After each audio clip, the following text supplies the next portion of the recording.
రైతులకు కార్పొరేట్ తరహాలో లాభాలు రావాలన్నదే తన స్వప్నమని ముఖ్యమంత్రి రేవంత్ రెడ్డి అన్నారు. దావోస్లో జరిగిన వరల్డ్ ఎకనామిక్ ఫోరం వార్షిక సమావేశంలో ఆహార వ్యవస్థలు, స్థానిక చర్యలు సదస్సు జరిగింది. ఇందులో రేవంత్ రెడ్డి పాల్గొని మాట్లాడారు. భారత్లో రైతుల ఆత్మహత్యలు అతిపెద్ద సమస్య అన్నారు.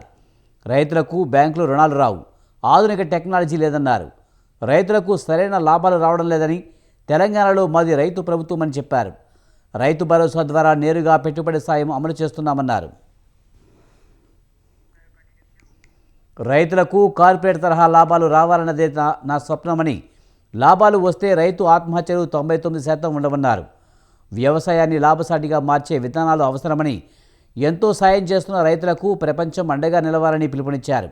వ్యవసాయాన్ని లాభదాయకంగా మార్చేందుకు స్థిరమైన మోడల్ను రూపొందించవలసిన అవసరం ఉందని, రైతులు ఎప్పుడూ ప్రపంచానికి సహాయం చేస్తూనే ఉన్నారని, ఇప్పుడు ప్రపంచం రైతులకు అండగా నిలవలసిన సమయం ఆసన్నమైందని సీఎం రేవంత్ రెడ్డి అన్నారు. Personally, I grew up in a small village. I understand farmer problems practically.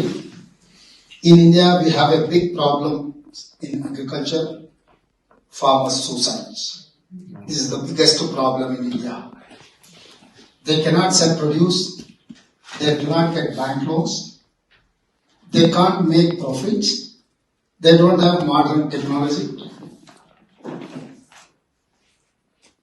Further, my party, Congress party, started a policy of minimum support price for farmers.